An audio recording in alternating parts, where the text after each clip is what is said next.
ಊರಿನಲ್ಲಿ ಇಷ್ಟು ಸಂಘಟನೆಯೊಂದಿಗೆ ಜರುಗ್ತಾ ಬಂದಿದ್ರೆ ಅಂದ್ರೆ ಅದು ವ್ಯಕ್ತಿ ಮಾಡ್ತಿರುವಂತ ಕೆಲಸ ಅಲ್ಲ, ನಿಮ್ಮೆಲ್ಲರ ಹಿಂದೆ ನಿಂತು ಒಂದು ಶಕ್ತಿ ಮಾಡಿಸ್ತಿರುವಂತ ಕೆಲಸ. ಆ ಶಕ್ತಿ ತಾಯಿ ಜಗನ್ಮಾತೆಯದು, ಆ ಭಗವತಿಯದ್ದು, ಆ ಶರಣಬಸವೇಶ್ವರರು ಅವರು ನಿಂತು ಕೆಲಸ ಮಾಡಿಸ್ತಿದ್ದಾರೆ. ಯಾಕಂದ್ರೆ ಶಾಸ್ತ್ರಕಾರ ಒಂದು ಮಾತನ್ನು ಹೇಳ್ತಾರೆ, ತೇನವಿನ ತೃಣಮಪಿ ನಚಲತಿ. ಭಗವಂತ ನಿನ್ನ ಆಗನಿಲ್ಲದೆ ಒಂದು ಹುಲ್ಲು ಕಟ್ಟಿ ಸಹ ಅಲಗಾಡ್ಲಿಕ್ಕೆ ಆಗೋದಿಲ್ಲಪ್ಪ.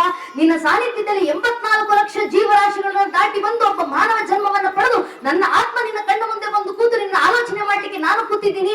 ಶರಣ ಬಸವೇಶ್ವರ ಎಂಬ ನಾಮ ಮಾತ್ರ ನಮ್ಮ ಕಿವಿಗೆ ಬಿದ್ದಿದೆ ಅಂದ್ರೆ ಇನ್ನು ಯಾವ ಪುಣ್ಯದ ಜನ್ಮದ ಸುಕೃತ ನಿನಗೆ ನನಗೆ ದಯಪಾಲಿಸಿಕೊಟ್ಟಿದ್ಯಪ್ಪ.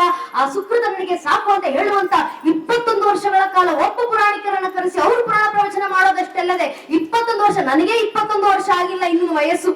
ನಾನು ಹುಟ್ಟೋಕ್ ಮುಂಚೆಯಿಂದ ನೀವು ಪುರಾಣ ಪ್ರವಚನ ಇಲ್ಲಿ ಮಾಡ್ತಾ ಬಂದಿದ್ದೀರಾ. ನಾನು ಹುಟ್ಟೋಕ್ ಮುಂಚೆಯಿಂದ ಪುರಾಣ ಪ್ರವಚನ ಕೇಳ್ತಾ ಬಂದಿರುವಂತ ಸಾವಿರಾರು ಜನ ಇಲ್ಲಿ ಕೂತಿದ್ದೀರಾ ಅಂದಮೇಲೆ ನಿಮ್ಮ ಪುಣ್ಯ ಯಾವ ಮಟ್ಟಕ್ಕೆ ಹೋಗಿರಬೇಕು ಈ ಜನ್ಮ ಅಂತ ಸುಕೃತ ಜನ್ಮಗೆ. ಇದು ಶರಣರ ಹೇಳುವಂತ ಮಾತು. ಭಗವಂತ ಭಕ್ತ ಕರೆದ ಕೂಡಲೇ ಒಂದಲ್ಲ ಒಂದು ಅವತಾರದಲ್ಲಿ ಅವತರಿಸಿ ಬರ್ತಾರೆ. ಬಂದಾಗೆಲ್ಲ ನಮಗೆ ಮನಸ್ಸಿಗೆ ಬಂದಂತ ರೀತಿಯಲ್ಲಿ ಭಕ್ತಿಯ ಸ್ವರೂಪವಾಗಿ ಆತನಿಗೆ ನಾಮಗಳನ್ನು ಕೊಟ್ಟು ನಾವು ಆರಾಧನೆಯನ್ನು ಮಾಡ್ಕೊಂಡು ಬಂದಿರುವಂತ ಹಿಂದೂ ಪರಂಪರೆ ನಮ್ಮದು.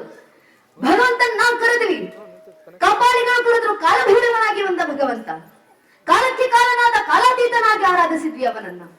ಗೌರಿಗೆ ಈಶ್ವರನಾದ ಗೌರಿ ಶಾಂತ ಶಿವನನ್ನ ಆರಾಧಿಸಿದ್ವಿ. ಗಂಗೆನ ತಲೆ ಮೇಲೆ ಹೊತ್ತುಕೊಂಡು ಕೂತ ಗಂಗಾಧರ ಅಂತ ಆರಾಧಿಸಿದ್ವಿ. ಚಂದ್ರನನ್ನ ಹೊತ್ತಿಕೊಂಡು ಕೂತ ಚಂದ್ರಾಚೂಡ ಅಂತ ಆರಾಧಿಸಿದ್ವಿ. ಗರುಡ ಮೇಲೆ ಏರಿ ಕೂತ ಗರುಡ ಗಮನ ಅಂತ ಆರಾಧಿಸಿದ್ವಿ. ವೃಷಭನನ್ನ ಏರಿ ಕೂತ ಅದನ್ನ ವೃಷಭಾನಂದನ ಅಂತ ಆರಾಧಿಸಿದ್ವಿ. ವೃಷಭ ವಾಹನ ಅಂತ ಆರಾಧಿಸಿದ್ವಿ. ಇಡೀ ಜಗತ್ತನ್ನ ಕಾಪಾಡುವಂತವನಾದ ಆತನನ್ನ ನಾರಾಯಣ ಅಂತ ಆರಾಧಿಸಿದ್ವಿ. ಸೃಷ್ಟಿಕರ್ತನಾದ ಬ್ರಹ್ಮ ಅಂತ ಆರಾಧಿಸಿದ್ವಿ. ನಾಶಕರ್ತನಾದ ಶಿವನಂತ ಆರಾಧಿಸಿದ್ವಿ. ರೌದ್ರಾವತಾರಕ್ಕೆ ರುದ್ರನಾದ ರುದ್ರದೇವ ಅಂತ ಆರಾಧಿಸಿದ್ವಿ. ಭದ್ರನಾಗಿ ಬಂದ್ರ ಭದ್ರ ಅಂತ ಆರಾಧಿಸಿದ್ವಿ. ವೀರನಾಗಿ ಬಂದ್ರ ವೀರಭದ್ರ ಅಂತ ಆರಾಧಿಸಿದ್ವಿ. ಎಲ್ಲರಿಗೂ ಪತಿಯಾಗಿ ಬಂದ ಪಶುಪತಿ ಅಂತ ಆರಾಧಿಸಿದ್ವಿ. ವಿಷವನ್ನ ಕುಡಿದು ಕಂಠವನ್ನ ನೀಲವನ್ನಾಗಿಸಿಕೊಂಡ ನೀಲಕಂಠ ಅಂತ ಆರಾಧಿಸಿದ್ವಿ. ಮಲ್ಲಿಗೆಯನ್ನ ತಲೆ ಮೇಲೆ ಇಟ್ವಿ, ಮಲ್ಲಿಕಾರ್ಜುನ ಅಂತ ಆರಾಧಿಸಿದ್ವಿ. ನಗುಮುಖದಿಂದ ಇದ್ದ ಎನ್ನುವ ಕಾರಣಕ್ಕೆ ಮಂಜುನಾಥ ಅಂತ ಆರಾಧಿಸಿದ್ವಿ.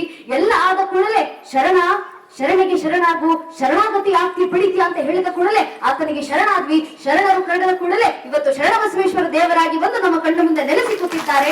ಆ ಅವತಾರದ ಆರಾಧನೆ ಮಾಡ್ಲಿಕ್ಕೆ ನಾವೆಲ್ಲರೂ ಶರಣರಾಗಿ ಬಂದು ಕೂತಿದ್ದೀವಿ. ನಮ್ಮ ಪರಂಪರೆ ಇವತ್ತಿಗೂ ಜೀವಂತ ಉಳ್ಕೊಂಡು ಬಂದಿದೆ ಅಂದ್ರೆ ಇದು ಸಾಮಾನ್ಯದಲ್ಲ. ಕಾರ್ಯಕ್ರಮಕ್ಕೆ ಬಂದಾಗ ನಮಗೆ ಬಹಳ ಸಂತೋಷವಾದಂತ ವಿಚಾರ, ಸೇರಿರುವಂತ ತಾಯಿಯ ಸುಂದರ ಸಂಖ್ಯೆ.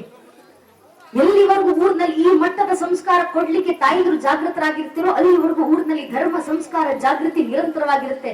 ನನಗೆ ಕಾರ್ಯಕ್ರಮಕ್ಕೆ ಬಂದಾಗ ಅಣ್ಣ ಅವರು ಪ್ರೀತಿಯಿಂದ ಒಂದು ಮಾತನ್ನು ಹೇಳಿದ್ರು, ನೀವು ಅನೇಕ ನಗರಗಳ ಕಾರ್ಯಕ್ರಮದಲ್ಲಿ ಭಾಗವಹಿಸ್ತೀರಾ, ನಮ್ದು ಹಳ್ಳಿ ಕಾರ್ಯಕ್ರಮ, ಇಲ್ಲಿ ಸಮಯ ಕಾರ್ಯಕ್ರಮ ಎಲ್ಲ ಒಂಚೂರು